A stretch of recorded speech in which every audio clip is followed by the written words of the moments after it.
I'm Vanessa, 36 female. I live in a quiet suburb with my husband, Anthony, and our wonderful 8-year-old daughter, Lily. I work as a senior marketing manager, a job that requires meticulous planning and budgeting, skills I once thought I inherited from my father. This story is about how I discovered that the people who taught me the value of a dollar were the same ones willing to devalue me, my family, and my trust, all to save a few bucks on a trip I was already subsidizing. Before this story unfolds, I'd love to connect with you. Please let me know in the comments where you're watching from and what time it is in your corner of the world. It's amazing to see how far these stories can travel. The idea for the trip began on a dreary Sunday afternoon in November. Rain was streaking down the windows of our cozy living room, and the gray sky seemed to stretch on forever. My parents, Frank and Molly, were over for their weekly dinner. Lily was showing my dad a drawing she'd made, a vibrant splash of color depicting a sun, a beach, and a smiling family holding hands. "Look, Grandpa, it's us on vacation," she announced proudly. My dad, Frank, a retired accountant who still tracked his personal finances on a spreadsheet, chuckled. "That's beautiful, sweetie. Maybe one day." My mom, Molly, a retired administrative assistant who ran her household with the same rigid efficiency she'd run her old office, sighed dramatically. "Oh, to be somewhere warm right now. Remember that trip we took to Florida when you were a teenager, Vanessa? That little motel on the beach? So simple, so lovely." I smiled, but the memory was tinged with the usual parental frugality. The motel on the beach had been 3 blocks from the ocean and had a persistent smell of damp towels. Still, the sentiment was nice. Anthony caught my eye from across the room, a knowing look on his face. He knew how much my parents talked about wanting to travel now that they were retired, but they rarely did. Their caution with money, once a practical necessity when raising me, had calcified into an unyielding thriftiness that often bordered on the absurd. They'd drive 10 miles to save 50 cents on a gallon of milk, but complain about the price of gas. Later that evening, after my parents had left and Lily was in bed, Anthony brought it up. "They really want to get away," he said, stacking plates in the dishwasher. "And honestly, so do I. We haven't taken a real vacation, just the 5 of us ever." He was right. We'd done weekend trips and visited his family a few hours away, but a proper, fly-somewhere-and-unplug vacation? Not since before Lily was born. The timing felt right. I'd had a successful year at work, Anthony's projects were going well, and Lily was at a perfect age to travel and remember it. "What if we actually did it?" I said, the idea taking root. "A big trip, not Florida, somewhere special, maybe Italy, for their 40th anniversary next spring." Anthony's eyes lit up. "Italy? Wow, they would lose their minds. Can we swing that?" I pulled out my laptop, and for the next 2 hours, we dove into a rabbit hole of travel blogs, flight deals, and Tuscan villas. The more we looked, the more feasible it seemed. It would be expensive, no doubt, but if we planned it carefully, it was doable. The next weekend, we presented the idea to my parents. I'd prepared a little slideshow, showcasing pictures of Florence, the rolling hills of Tuscany, and the charming coastal towns. My mom teared up. My dad, ever the numbers man, immediately started asking about costs. "This is a wonderful thought, honey, truly," Frank said, peering at the screen over his glasses. "But this looks incredibly expensive. We're on a fixed income, you know." "I know, Dad," I said gently. "That's why Anthony and I came up with a plan." I moved to the next slide, which had our proposed budget breakdown. We thought we could split the major costs. Anthony and I will handle the biggest expense, the round-trip flights for all 5 of us. All we would ask is that you 2 cover the hotel for everyone. That way, we're all contributing, and it feels like a shared family gift. My mom clasped her hands together. "Oh, Frank, we could do that. We have our travel fund, that's what it's for." My dad stroked his chin, his analytical mind already working. He asked for the estimated hotel costs, which I had researched. I showed him several well-reviewed, centrally located hotels in Florence that offered family suites or adjoining rooms. The total for a week-long stay was significant but manageable, especially with their savings. "It's a fair split," he finally conceded, a rare smile touching his lips.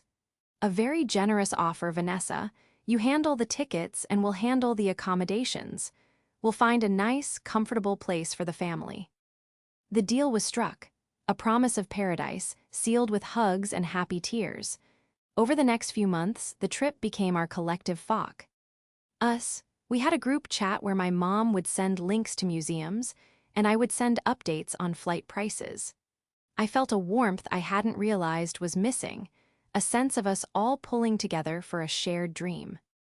I meticulously tracked the fluctuating airline prices, waiting for the perfect moment to buy. Finally, in early January, a deal popped up. It was a great price, but it required an immediate purchase. I called my dad to confirm. "Dad, the flights are on sale, but I need to book them now. It's just over $4,000 for all 5 of us round trip. Are we still good with the plan?" "Absolutely," he said with confidence. "Book them. Your mother and I were just looking at hotels last night. We've got it covered. You just get us there." Relieved, I entered my credit card information and clicked Purchase. A wave of excitement washed over me as the confirmation email landed in my inbox. I forwarded it to everyone with the subject line, "ITS happening. Italy, here we come." In the following weeks, whenever I asked my parents about the hotel, they were cheerfully vague. "Oh, we're looking at a few options," Mom would say. "We want to find the perfect spot." Or Dad would add, "Just trying to get the best value, you know how I am, don't you worry about a thing." I took them at their word. Why wouldn't I? My dad was the most financially meticulous person I knew. My mom was the queen of organization. The phrase, "we've got it covered," was their mantra. I was so caught up in the romance of the trip, imagining Lily's face when she saw the Colosseum, picturing a family dinner in a Tuscan vineyard, that I didn't see the tiny red flags. When I'd ask for the hotel name so I could plan our activities around its location, they'd deflect. "It's a surprise, honey. We want to see the look on your face when you see it." It sounded sweet, a bit corny, but ultimately harmless. I let it go, trusting them completely. My job was to get us there. Their job was to give us a place to sleep. It was a simple, clear division of labor. A pact. The departure day finally arrived in a flurry of last-minute packing and excited energy. Lily was practically vibrating with anticipation, her little backpack filled with coloring books and a well-loved teddy bear. Anthony and I were exhausted but thrilled. My parents met us at the airport, all smiles and luggage. The trip I had poured so much money, time, and hope into was finally underway. The promise of paradise was just a 9-hour flight away. I had fulfilled my end of the bargain, spending a significant amount of our savings to make this dream a reality for them. I had no reason to believe they hadn't done the same. The airport was a chaotic symphony of rolling suitcases, garbled announcements, and the low hum of thousands of conversations. Despite the crowds, our little family unit felt like an island of calm excitement. We checked our bags, with Dad making his usual comments about the excess baggage fees, though he said it with a wink this time. "Good thing we're only paying for the rooms, not the plane," he joked to Anthony, who laughed politely. We navigated through security, Lily holding my hand tightly, her eyes wide with the wonder of it all. Once we were through, we had a couple of hours before our flight. We found a spot at a cafe near our gate, ordering overpriced coffee and muffins. "So," I said, turning to my mom, "are you going to finally tell us the name of this mystery hotel? I'd love to look up some pictures." Molly and Frank exchanged a quick, almost imperceptible glance. It was the kind of look that passed between them in a fraction of a second, a silent communication perfected over 40 years of marriage. I'd seen it a million times, but this time, it felt different. It wasn't a look of shared affection or a private joke. It felt conspiratorial. "Now, Vanessa, don't spoil the surprise," Molly said, her smile a little too bright. "We worked really hard to find a special place. You'll love it, I promise." "Is it near the Duomo?" Anthony asked, pulling up a map of Florence on his phone. "Just trying to get my bearings." My dad cleared his throat and took a long sip of his coffee. "It's central," he said, his tone clipped and final. "Very central. We made sure of that. Great location." Something about his averseness felt off. My dad, the retired accountant, loved details. He loved maps, addresses, and confirmation numbers. For him to be so deliberately vague about a major detail of a trip he was responsible for was out of character. I felt a tiny knot of unease tighten in my stomach, but I pushed it down. This was supposed to be a happy time. I was probably just overthinking, projecting my own planning-obsessed nature onto them. They were from a different generation. Maybe their idea of a surprise was just old-fashioned. We moved to the boarding area, and as we settled into the uncomfortable gate-side chairs, I overheard them talking in low voices. I was trying to get Lily settled with her tablet and headphones, but their words drifted over. "Just be calm when we tell her," my mom was whispering to my dad. "She'll understand once we explain it." "There's nothing to explain," Frank whispered back, his voice sharp. "It's a perfectly logical solution. It saves a tremendous amount of money that can be used for other things. Food, souvenirs." "I know, dear, but you know how Vanessa is about plans," Molly replied. My ears perked up. What plan were they talking about? What logical solution? The knot of unease in my stomach returned, stronger this time. I tried to catch my mom's eye, but she was suddenly very busy arranging the magazines in her carry-on bag. I looked at my dad, but he was staring intently at the departures board as if it held the secrets to the universe. The boarding announcement for our flight cut through the air, and the moment was lost in the shuffle of grabbing bags and lining up. As we stood in the jet bridge, Lily bouncing with excitement between me and Anthony, I leaned over to my husband. "Did you hear my parents just now?" I whispered. "Not really," he said, distracted as he helped Lily with her backpack. "Something about money." "Yeah, and about explaining something to me. It sounded weird." Anthony gave me a reassuring smile. "They're probably just nervous about the cost. You know how they are. They likely found a place that's more budget-friendly than what you showed them and are worried you'll be disappointed."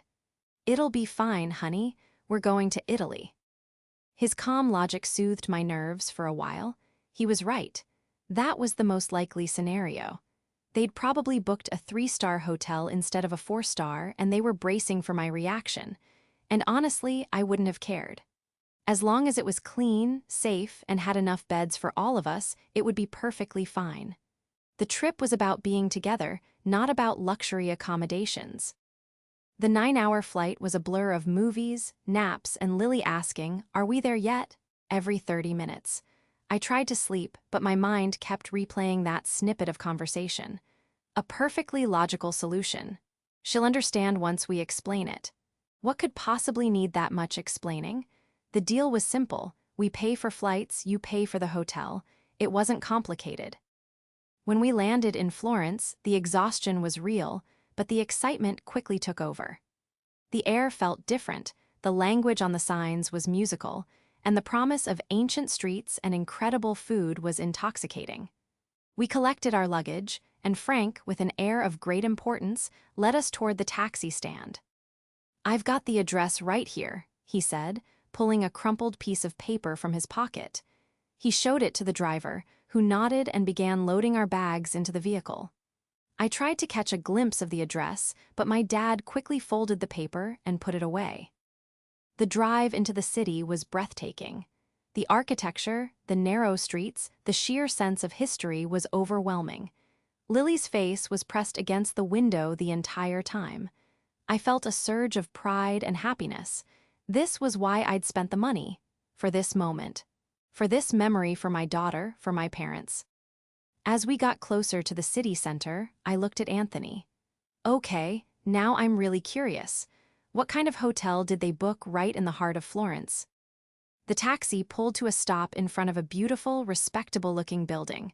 The sign above the door read, "Hotel Bella Vista." Relief washed over me. It looked lovely. Clean, elegant, and perfectly located. My anxiety from the airport felt foolish now. Anthony was right. I had been overthinking.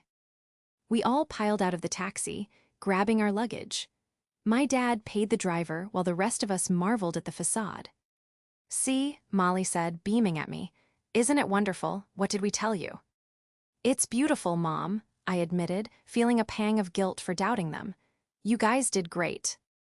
We walked through the ornate doors into a small but tastefully decorated lobby. A friendly-looking man with a neatly trimmed mustache stood behind the marble reception desk. "Buongiorno," he said with a warm smile. "Buongiorno," my dad replied confidently. "Checking in, the name is Frank." I stood back with Anthony and Lily, ready to get the keys and finally go upstairs to crash for a few hours. The receptionist tapped at his computer, his brow furrowed in concentration. The tapping continued for a little too long. The smile on his face began to fade, replaced by a look of polite confusion. That was when I knew my earlier anxiety hadn't been foolish at all. It had been a premonition. The receptionist's fingers paused over the keyboard. He looked up from his monitor, his expression a careful mixture of apology and puzzlement. "I'm sorry, sir. What was the name again?" "Frank," my dad repeated, a little louder this time, as if the volume would S. "How make the reservation materialize? Frank and Molly." The clerk typed again, slowly. The silence in the small lobby was thick and heavy, broken only by the soft clicking of the keys and the distant hum of city traffic. Lily, sensing the shift in mood, stopped fidgeting with her backpack and moved closer to Anthony. "I am very sorry, sir," the man said, finally turning the screen toward my father. "I have nothing under that name. Perhaps it was booked under a different name. For what dates?" "For tonight," my mom chimed in, her voice strained. "For a week? Are you sure? It should be for 5 people." "5 people?" The clerk's eyebrows shot up. "No, we have no booking for a party of 5 for tonight under any name. Our family suites have been booked for months." He looked genuinely apologetic. "Perhaps you have a confirmation email I could see." All eyes turned to my father. He started patting his pockets, a classic delay tactic I'd seen him use 1,000 times when he was flustered. "Well, Molly, did you print out the confirmation?"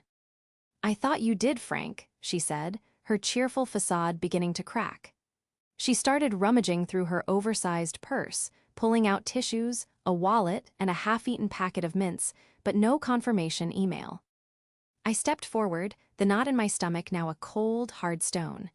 "Dad, just show him the email on your phone." Frank wouldn't meet my eyes. He stared at a point on the marble desk, his jaw tight.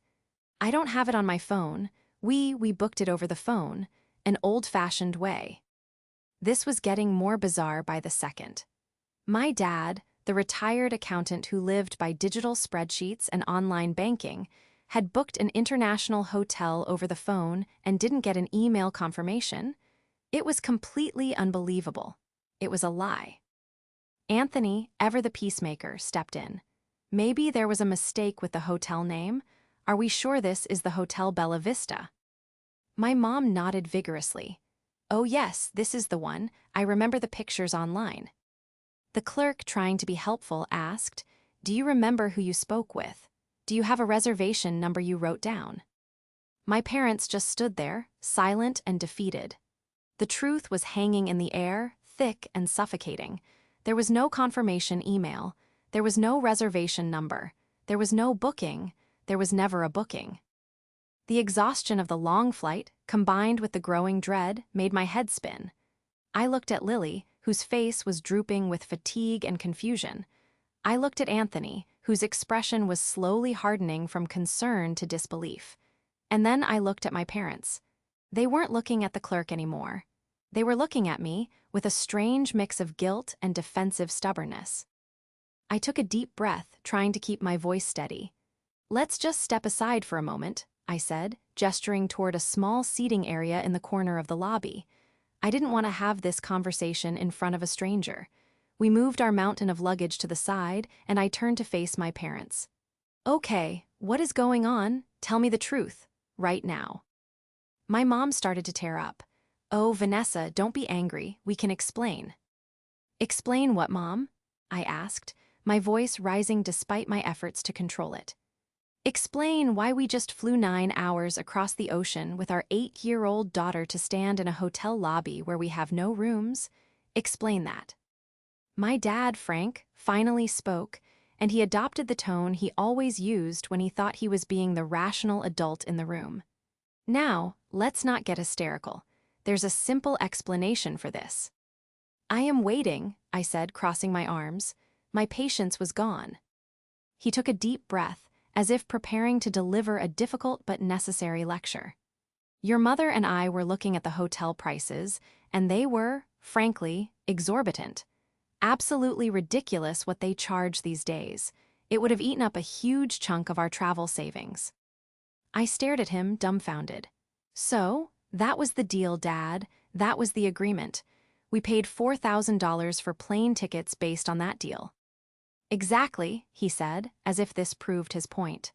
You were so generous with the tickets, and we just felt it was inefficient. A waste of money to spend thousands more on rooms we would barely be in. We're here to see the city, not sit in a hotel room. A cold horror began to dawn on me. I had a sickening feeling I knew where this was going. What did you do, Dad? He glanced at my mom, who gave a weak, encouraging nod. We came up with a much more logical, cost-effective solution, he announced, a hint of pride in his voice. We decided to save the money. We didn't book a hotel for us. The words hung in the air. For a moment, I couldn't process them. You didn't book a hotel at all. Not for us, no, he confirmed. My mind was reeling. So what was the plan? Did you book a hotel just for me, Anthony, and Lily? And then came the bombshell. The perfectly logical solution I had overheard at the airport. My mom spoke this time, her voice soft and pleading. Well, no, honey. We looked at the room you were going to book for your family. The one with 2 queen beds and a rollaway cot. There's plenty of space. I stared at her, waiting for the rest of the sentence, praying it wasn't what I thought it was. She wrung her hands. We just figured we could all stay together. In your room, it would be cozy, like a fun family adventure. We could save all that money for nice dinners and tour. There it was, the grand plan, the great surprise. They had never intended to honor our deal. They had let me spend over $4,000 of my family's money on plane tickets under the assumption they were holding up their end, when in reality, their plan all along was to show up and announce that they would be sleeping on the floor of the room I was supposed to book and pay for. But they hadn't even let me book that. They had sabotaged the entire arrangement, leaving all 5 of us, including their granddaughter, stranded in a foreign country with no place to stay. It wasn't a mistake. It was a deliberate, calculated deception from the very beginning. For a long moment, nobody spoke. The only sound was the faint, cheerful ringing of the service bell at the front desk as another guest arrived. I stared at my parents, trying to wrap my head around the sheer audacity of their confession. They hadn't made a mistake. They hadn't forgotten. They had actively planned to deceive me. Anthony was the first to break the silence. His voice was dangerously quiet. Let me get this straight, Frank. You and Molly had no intention of ever booking a hotel. My dad squared his shoulders, shifting into a defensive posture. It wasn't a malicious act, Anthony. It was a practical decision, a financial strategy. Why should we spend, let's say, $2,000 on a second room when there's a perfectly viable alternative? A viable alternative? I finally found my voice, and it was shaking with a rage so intense it felt like a physical force. Your viable alternative was to lie to us for months, let us fly across the world, and then announce that the 5 of us, including an exhausted 8-year-old child, would be crashing in a single hotel room that, by the way, doesn't exist because you told me not to worry about it. Now, Vanessa, watch your tone, my mom said, her eyes welling up with tears. It was her go-to defense, the one she used any time she was called out on her behavior. The tears were a shield. We did this for the family, so we'd have more spending money. For Lily, so we could buy her nice things. Lily, who had been listening quietly, looked up at the mentee. On of her name, I don't want nice things, Grandma, I want a bed. Her simple, honest statement cut through the air like a knife. My mom flinched as if she'd been struck. But my dad, the master of self-justification, doubled down. "That's the other part of the plan," he said, addressing me as if I were a difficult client he needed to win over. "We assumed you would have booked your own room by now. We told you it was a surprise to give you the freedom to pick whichever hotel you and Anthony liked best. The idea was, we land, we go to your hotel, and we all check in together. Simple." I felt a surge of hysterical laughter bubble up in my throat.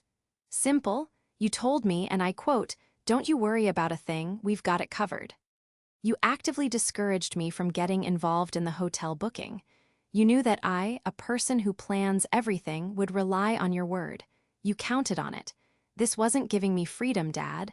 This was manipulation." "Vanessa, you're being dramatic," he shot back, his face reddening. "It's a minor logistical hiccup. We're here now, so the original plan to use your room is out.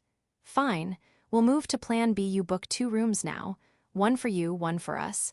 We'll pay you back for hours at the end of the trip." I looked from him to my mom, who was nodding in agreement, as if this was a perfectly reasonable compromise. They still didn't get it.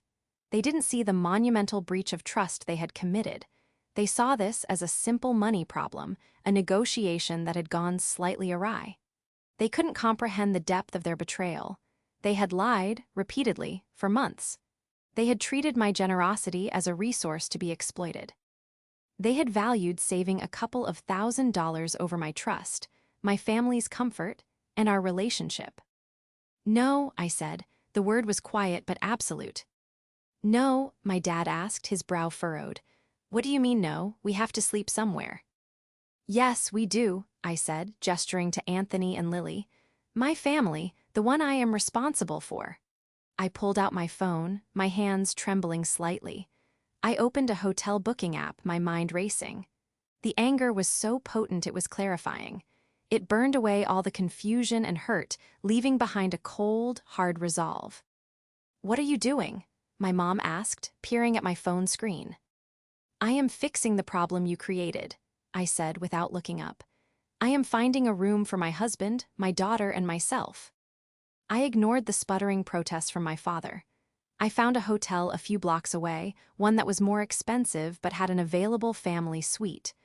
A real suite with a separate bedroom for me and Anthony and a living area with a pull-out sofa for Lily. It had a kitchenette. It had space. It had security. I booked it right there, paying with my credit card. The confirmation email, a real one, appeared in my inbox instantly. I looked up at my parents. Their faces were a mixture of shock and indignation. They had expected me to argue, to cry, to eventually give in and manage the situation for them as I always did. They had expected me to smooth things over, to find a solution that included them, to absorb the emotional and logistical cost of their selfishness. They never, in a million years, expected me to simply cut them out of the equation. "Okay," I said, my voice calm and steady. "Anthony, Lily, and I have a room. It's a 10-minute walk from here. We're going to go." "What about us?" my mom cried, her voice cracking. "You're just going to leave us here, in a foreign country." "You are 2 grown adults," I said, looking my father directly in the eye. "You are a retired accountant who is brilliant with numbers and a retired administrator who is brilliant with organization. You created this logical, cost-effective solution. So now, you can logically and cost-effectively solve it. You wanted to save money? This is your chance to find the best deal in Florence. You have all the time in the world." My dad's face was pale. "Vanessa, this is unacceptable. We are your parents." "And I am a parent," I retorted, my voice like steel. "My priority is my child, who is tired and needs a place to rest. You made it very clear that her comfort and ours was not your priority. Your priority was your bank account. So, manage your priority, we'll manage ours." Anthony, who had been standing by silently, a thunderous look on his face, stepped forward. "I'll get us a taxi," he said to me, then turned to my parents. "I have never, in all my years of knowing you, been so disappointed. What you did was cruel." He walked out the door to hail a cab, leaving me to face them alone for one final moment. My mom was openly sobbing now. My dad just stared, his mind finally catching up to the reality that his clever plan had just blown up in his face, taking his relationship with his daughter with it. He had miscalculated, and for a man who prided himself on his precision, the failure was absolute. The tea. Taxi ride to our new hotel was silent. Lily had fallen asleep against my shoulder, her small body heavy with exhaustion. Anthony stared out the window, his jaw clenched so tightly I could see the muscle twitching. The beautiful, historic streets of Florence passed by in a blur, their charm completely lost on me. All I could feel was the echoing tremor of the confrontation, a sickening cocktail of anger and heartbreak. The suite I booked was beautiful.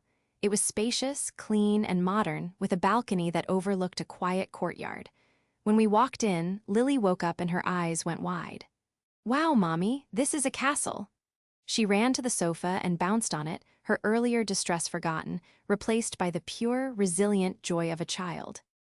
Seeing her happy was the only thing that kept me from breaking down. Anthony went into the bedroom to put our suitcases down. I stood on the balcony for a moment, taking a deep breath of the cool evening air. I could hear the distant sounds of the city, a siren, the chatter of people at a nearby cafe, the tolling of a church bell. This was supposed to be the start of a magical family vacation. Instead, it felt like the end of my family as I knew it. Anthony came up behind me and put his hands on my shoulders. "Are you okay?" he asked softly. I shook my head, unable to speak.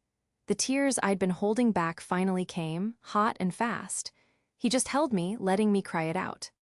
"I can't believe them," I finally choked out. I can't believe they would do that, to us, to Lily, the lying Anthony, for months. Every time I asked about the hotel, they were lying to my face. "I know," he said, his voice firm. "It's unforgivable. What they did was a complete and utter betrayal of your trust, of our agreement. You did the right thing, Vanessa. The only thing you could do." "They really thought they could just show up and move in with us," I said, wiping my eyes. "Like we're a flop house, no respect, no consideration." "It's more than that," he said, his expression grim. "Your dad didn't just want to save money, he wanted to win. He saw your generosity, the flights, as a challenge. He wanted to prove he could get a vacation for free. He used your kindness against you." He was right. It wasn't just about being cheap. It was about control. It was about proving he was smarter, more clever than the situation. He had gambled with our family's well-being to score a financial victory, and he had lost spectacularly. After I had calmed down, I knew what I had to do next. It wasn't enough to just leave them to fend for themselves. They needed to understand, in tangible terms, the consequence of their actions. They only seemed to understand the language of money, so I would have to speak to them in that language. I sat down at the small desk in the living room and pulled out my laptop. I opened my banking app and looked at the charge for the flights, $4,128. Then I looked at the confirmation for the hotel suite I had just booked. It was nearly $3,000 for the week. The vacation I had planned was now costing my family over $7,000 because of their deception. I opened a new email. In the to field, I typed both of my parents' email addresses. In the subject line, I wrote, "Your vacation accommodations." Then I attached two things. First, a screenshot of the credit card charge for the 5 round-trip plane tickets to Italy. Second, a copy of the receipt for the family suite I had just booked for myself, Anthony, and Lily. In the body of the email, I wrote a single sentence. "Figure it out." I stared at the words for a moment. They were cold. They were blunt. They were final. They were everything my communication with my parents usually was, but they were necessary. This was the price of their disrespect. I hit send. A strange sense of calm settled over me. There was no turning back now. I had drawn a line in the sand, not just for this trip, but for our entire relationship. The old dynamic, where I was the dutiful daughter who accommodated their eccentricities and forgave their slights, was over. We ordered room service for dinner. As Lily happily ate her pasta, and Anthony and I shared a pizza, my phone buzzed. It was a text from my mother. Vanessa, we got your email. This is cruel. We're your parents. We are stuck here with nowhere to go. Please just tell us where you are. We can talk this out. I showed the text to Anthony. He just shook his head. Don't respond, he said. There's nothing to talk out. They need to sit with what they've done. He was right. I turned my phone off and put it in my purse. For the first time all day, I focused on my daughter. We talked about what we wanted to see first tomorrow. The Uffizi Gallery, the Ponte Vecchio. Her excitement was contagious, a small, bright light in the darkness of the day's events. We put Lily to bed on the pull-out sofa, and she was asleep in minutes. Anthony and I retired to our room. The silence felt heavy again. Do you think they'll be okay? I whispered in the dark. A small part of me, the part that had been conditioned for 36 years to worry about them, couldn't help but ask. They are two healthy, resourceful adults with credit cards and cell phones in a major European city, Anthony said, his voice leaving no room for argument. They will be perfectly fine. They might not be comfortable. They might have to spend more money than they wanted to, but they will be fine. This isn't about their safety, Vanessa. It's about them facing a consequence for the first time in a long time. I knew he was right. I had done my part. I had paid for their flights. I had brought them to the city of their dreams. The rest was up to them. I had sent my message, clear and unequivocal. The ball was in their court. I just never expected them to bring that ball and slam it against my door. That night, sleep did not come easily. Every creak of the old building, every distant siren, had me thinking it was them. I kept imagining them sleeping on a bench in the train station, my mother's manipulative tears turning into a real, desperate plea. Despite my anger, the ingrained instinct to take care of my parents was hard to shake. Anthony must have sensed my turmoil, because he reached over and took my hand in the dark, a silent gesture of support that anchored me. Just as I was finally drifting off, around 10 p.m., it happened. A loud, insistent banging on our suite door. It wasn't a polite knock. It was a frantic, angry pounding that echoed through the room. My heart leaped into my throat. Anthony sat bolt upright. Who in the world? But I knew. Of course I knew. Lily stirred on the sofa bed in the other room, murmuring in her sleep. Stay here, I whispered to Anthony, swinging my legs out of bed and grabbing the hotel robe. I'll handle this. The banging came again, louder this time. Vanessa, we know you're in there. Open this door right now. It was my father's voice, tight with fury. I walked through the darkened living room, my bare feet cold on the hardwood floor. I looked through the peephole, and my stomach churned. There they were, my parents, standing in the hallway. My mother's face was red and blotchy from crying, but her expression was one of indignation, not sadness. My father looked apoplectic, his face a mask of rage. He raised his fist to bang on the door again. I opened the door, but only a few inches, kept in place by the security latch. What are you doing here? I asked, my voice low and cold. How did you even find us? It wasn't hard, my dad snapped. There are only so many hotels with family suites available at the last minute in this city. I called around until I found one with a reservation under your name. Now let us in. We need to talk. No, I said simply. There is nothing to talk about. We are sleeping. You are waking up my daughter. You need to leave. Now. We are not leaving, my mother shrieked, her voice a piercing cry of victimhood. You abandoned us, Vanessa. You left your own parents stranded in the street. I left two adults who lied to me for months to deal with the consequences of their own actions, I corrected her. You were not stranded. You had money. You had options. What you didn't have was a free ride, and that's what this is really about. My father jabbed a finger toward the small gap in the door. You sent that email, that disgusting, disrespectful email. After everything we've done for you, we raised you, we paid for your college, and this is how you repay us, by throwing a receipt in our faces. You want to talk about receipts, Dad? I shot back, my own anger flaring up, hot and cleansing. Let's talk about them. I have a $4,128 receipt for 5 plane tickets, 2 of which were for you. I bought those tickets as a gift as part of a deal you never intended to honor. You didn't see it as a gift, you saw it as an opportunity to take advantage of me. So don't you dare talk to me about repayment or respect. You burned that bridge today. A door down the hallway opened a crack, and a curious face peeked out. I lowered my voice, conscious of making a scene, but my resolve didn't waver. We had to take a room at that first hotel, my mom sobbed. The only one they had left, it's tiny, Vanessa. It's on the ground floor and the window looks out at a dumpster.